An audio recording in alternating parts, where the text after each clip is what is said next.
नमस्कार दोस्तों, अगर आपको भी रॉयल चैलेंजर्स बैंगलोर और गुजरात टाइटंस के बीच बैंगलोर के एम चिन्नास्वामी स्टेडियम के ऐतिहासिक और प्रतिष्ठित मैदान पर खेला गया ये रोंगटे खड़े कर देने वाला मुकाबला पसंद आया हो तो इस वीडियो को एक लाइक जरूर करें। आज बैंगलोर के इस भव्य स्टेडियम की फिजाओं में एक अलग ही विद्युत प्रवाह और उत्साह घुला हुआ था। IPL 2026 के इस 34वें मुकाबले की शुरुआत एक बेहद नाटकीय और रणनीतिक टॉस के साथ हुई। RCB के कप्तान रजत पाटीदार ने सिक्का उछाला और टॉस जीतकर बिना किसी विलंब के परिस्थितियों को भांपते हुए पहले गेंदबाजी करने का साहसी फैसला लिया। चिन्नास्वामी की ये मखमली और सपाट पिच आज खेल की पहली गेंद से ही बल्लेबाजों के लिए स्वर्ग और गेंदबाजों के लिए एक डरावने कब्रिस्तान की तरह नजर आ रही थी। जैसे ही गुजरात टाइटंस की नई और खतरनाक सलामी जोड़ी युवा प्रिंस शुभमन गिल और तकनीक के धनी साई सुदर्शन मैदान के बीचों बीच कदम रखने के लिए पवेलियन से बाहर आए, पूरे स्टेडियम में मौजूद 35,000 से भी ज्यादा उन्मादी प्रशंसकों का शोर 7वें आसमान पर पहुंच गया। गुजरात के इरादे आज टॉस के वक्त से ही बिल्कुल स्पष्ट और आक्रामक थे। बेंगलोर की ओर से पहला ओवर लेकर आए अनुभवी स्विंग मास्टर भुवनेश्वर कुमार। भुवी ने अपनी पहली ही गेंद पर वो जादुई स्विंग दिखाई जिसने दुनिया के बेहतरीन बल्लेबाजों को चौंकाया है, लेकिन सुदर्शन ने बाहरी किनारे के जरिए मिले चौके से अपना खाता खोलकर दबाव कम कर दिया। असली तबाही तब शुरू हुई जब सुदर्शन ने भुवनेश्वर की काबिलियत का सम्मान करने के बजाय उन पर प्रहार करना चुना। उन्होंने एक कड़क बैक ऑफ लेंथ गेंद को बैकफुट पर जाकर एक्स्ट्रा कवर की दिशा में पंच किया और शानदार चौका बटोरा। जब युवा तेज गेंदबाज रसिक सलाम डार को आक्रमण पर लगाया गया तो साई सुदर्शन ने उनके खिलाफ भी अपना विध्वंसक रूप जारी रखा। उन्होंने रसिक की एक तेज शॉर्ट पिच गेंद को भांपा और बिजली की रफ्तार से एक विनाशकारी पुल शॉट खेला जिसने गेंद को पलक झपकते ही मिड विकेट बाउंड्री के पार पहुंचा दिया।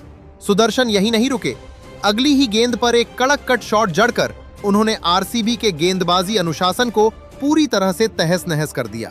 पारी का 5वां ओवर लेकर आए ऑस्ट्रेलियाई दिग्गज जोश हेजलवुड, जो अपनी सटीक लाइन और लेंथ के लिए पूरी दुनिया में खौफ का पर्याय माने जाते हैं, लेकिन आज सुदर्शन के सामने उनकी सटीकता भी बेअसर साबित हुई।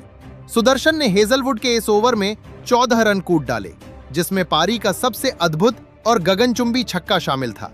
उन्होंने एक अतिरिक्त उछाल वाली गेंद पर जगह बनाई और उसे बैकवर्ड पॉइंट के ऊपर से स्टैंड्स की दूसरी मंजिल पर भेज दिया।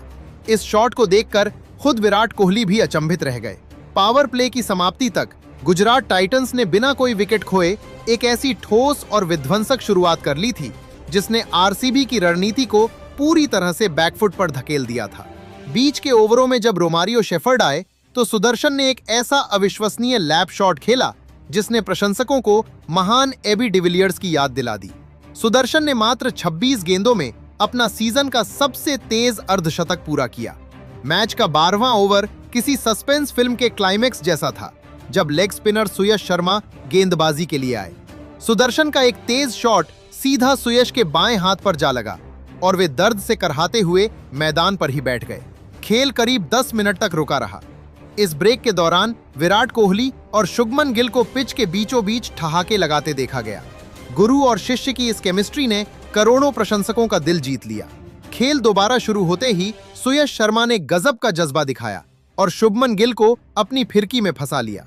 गिल ने बड़ा शॉट खेलने की कोशिश की, लेकिन गेंद बल्ले के ऊपरी हिस्से पर लगी और देवदत्त पडिक्कल ने एक सटीक कैच लपका।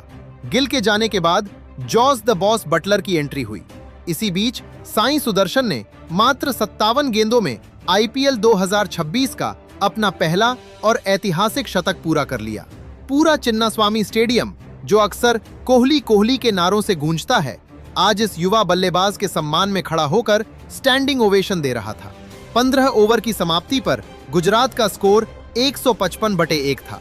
मैच का सबसे विध्वंसक और खौफनाक क्षण तब आया जब 20वां और अंतिम ओवर शुरू हुआ। पडिक्कल 55 रन बनाकर राशिद खान का शिकार बने, जिससे 100 रनों की ऐतिहासिक साझेदारी का अंत हुआ, लेकिन कोहली का तांडव जारी रहा। 14वें ओवर में जसन होल्डर के खिलाफ लगातार 2 प्रचंड छक्के जड़कर कोहली ने स्कोर 150 के पार पहुंचा दिया। हालांकि अगली ही गेंद पर एक शॉर्ट पिच गेंद को पुल करने के प्रयास में कोहली 81 रन पर बोल्ड हो गए।